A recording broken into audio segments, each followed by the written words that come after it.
Hello everyone and welcome to this video dealing with section 9.3, dealing with the integral test and p-series. Okay, and so our objectives for this one is use the integral test to determine if an infinite series converges or diverges, and two, use properties of p-series and harmonic series also to go through and to determine convergence or divergence.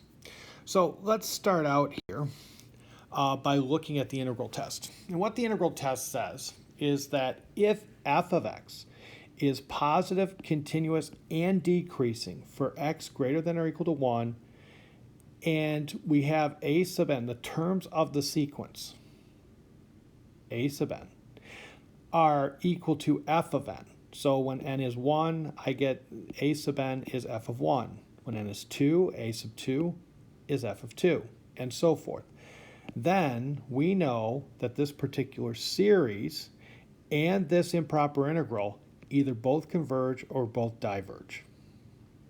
Now, a couple of the things that you have to be aware of on here. The integral test is helpful when f of x is something that we know how to integrate. Okay? So we're going to have that. So we have to go through, we have these things that have to be true. F of x has to be positive, continuous, and decreasing for x greater than or equal to 1. And a sub n is equal to f of n. Well, the other thing I want to point out too, this one right there, every year something comes up where people say, well, in the early values, when n was 1, 2, 3, maybe it wasn't continuous, it wasn't decreasing. Okay? The end result is that eventually we have to be able to, if we could go through and redefine it in a way where it was always decreasing for x greater than or equal to 1, then we would be okay. All right? So if we have the early terms, if the first couple terms are not necessarily following these requirements, but eventually it locks in and does, then we are still okay. All right, but for our definition right now, or for our theorem, we have x greater than or equal to 1. This would be true. So now let's look at an example. In this case, I am taking the series where n equals 1 to infinity of 1 over the square root of n plus 2. And so f of x is going to be 1 over the square root of x plus 2, which I can write as x plus 2 to the negative 1/2 power, which that is something I know how to integrate. It's just the power rule.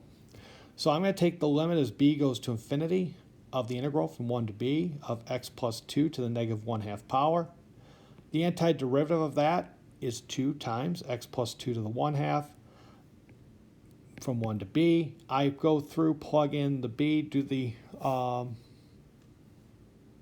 plug in b and plug in 1. I get 2 times b plus 2 to the 1/2 minus 2 times 3 to the 1/2. And this is the limit as b goes to infinity, which this is really here. Now, as b goes to infinity, the square root of b plus 2, remember, square root of b plus 2, yes, it's low, but it is constantly growing. It is going to go off towards infinity. So as b goes to infinity, that's going to go to infinity. This is just going to go to itself. And so I have infinity minus 2 times the square root of 3, which basically is infinity. So in this case, we know that this improper integral, we know that diverges. So therefore, I know the series also diverges. So because whatever this improper integral does, that's going to be true about the series. Pause the video right now, take a look, see if you can make sure you're comfortable with the calculations I did. And once you are, we can move on. Now here's another example. So in this case, I am taking the sum as n goes from 1 to infinity of 1 over n squared plus 1. So f of x is going to be 1 over x squared plus 1. So I have my improper integral is going to be the limit as b approaches infinity of the integral from 1 to b of 1 over x squared plus 1 dx, which that is the inverse tangent. So I have the limit as b goes to infinity of the arctan of 1 over 1 from 1 to b, and I plug that in. Now here's where you have to keep in mind on things. In this case, The limit as b goes to infinity of the arctan of b, well, if you're, again, remember with the inverse tangent that it had a horizontal asymptote. It had two horizontal asymptotes. One is at pi over 2, the other is negative pi over 2. In this case, as we're going off towards positive infinity, that's going to go to pi over 2 minus the inverse tangent of 1. Well, the inverse tangent of 1, an angle from negative pi over 2 to pi over 2, that has a tangent value of 1 is pi over 4. So I get pi over 2 minus pi over 4, which will give us pi over 4. So in this case, therefore, I know that this particular series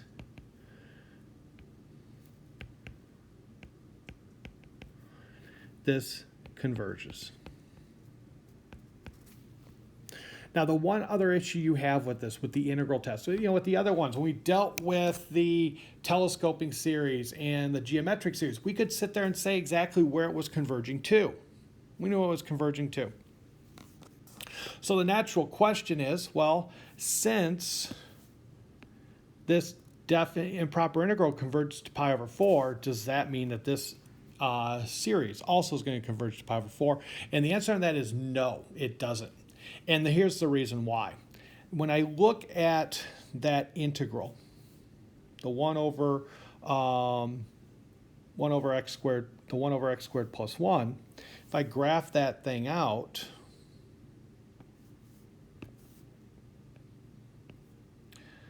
I'm getting something like this. Okay.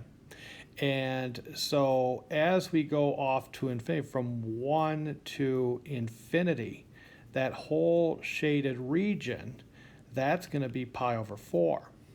The problem is that when we're dealing with the series, we're not taking every single value. Remember, this is including values of x that are not integer values.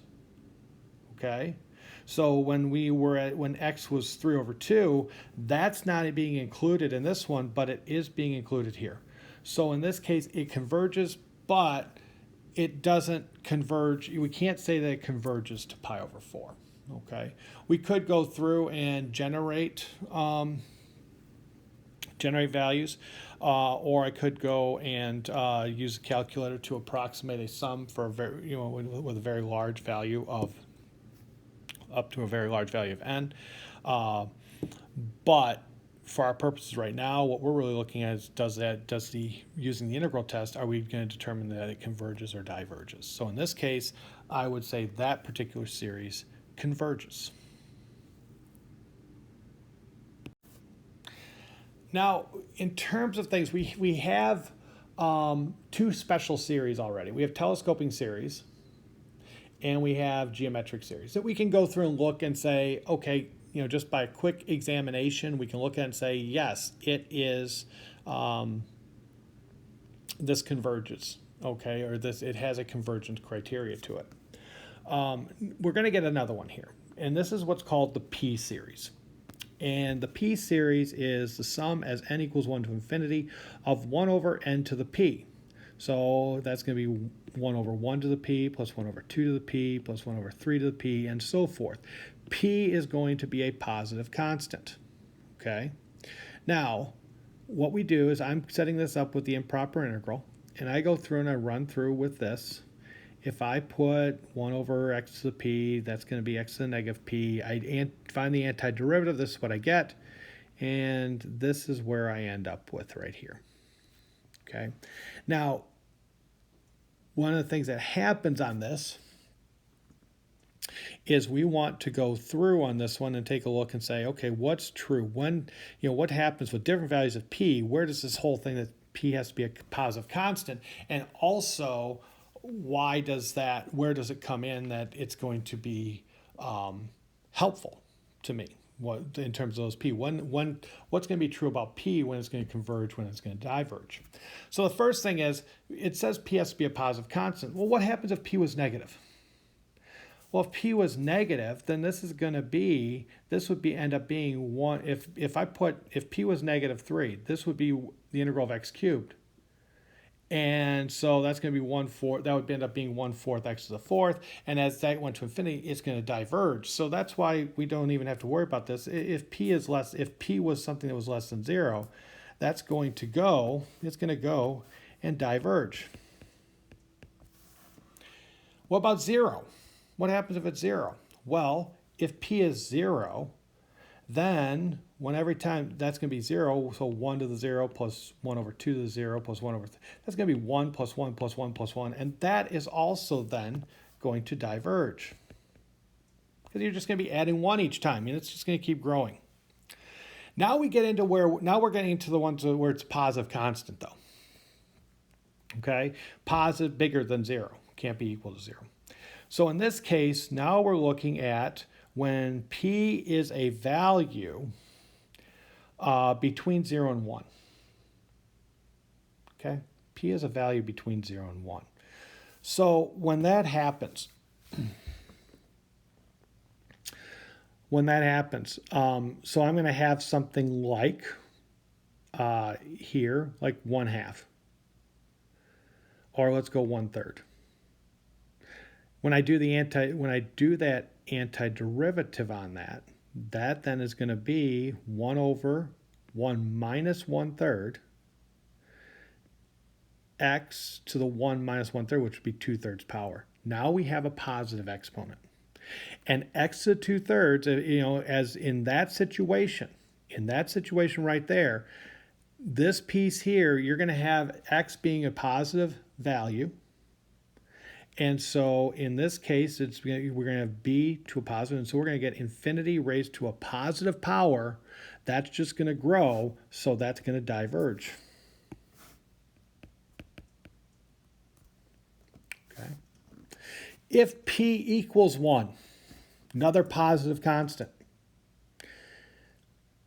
If p equals 1, then what we have is the harmonic series, 1 over n. And as we've talked about before, that one also diverges. So this is going to be the harmonic series, and that diverges. Now if p is greater than 1, that means that when I'm putting in something bigger than 1 in for p. So this, when I do the integral here, that's going to be x to a negative number. But the key part is that when I add 1 to it, it's still going to be negative. So if p is greater than 1, then when I go through and do this portion right there, this will come out to be, the limit as b goes to infinity, of b to a negative power, which would be equal to 1 over b to the positive power, which would then go to 0. So in this situation, when p is greater than 1, this is where we know that the series will converge. Okay, so this brings us to our p-series theorem. If we have the p-series, n equals 1 to infinity of 1 over n to the p, this is going to converge. If p is greater than 1, it diverges if p is less than or equal to 1. So like the geometric series where we looked at r, we can make that determination. We would also be able to take a look at this one with the p-series. We would just go through and say, oh, so if I had the series, let's say I have the series of 1 over n to the 4/5 power, because p equals 4/5, and that is less than 1, we know this series diverges. If we have the series where it's 1 over n to the 3rd power, 3 is greater than 1, so the series converges. That's all we have to do with that. So again, take a minute. If you have any questions, make sure you write those down, and we'll see you in our next class.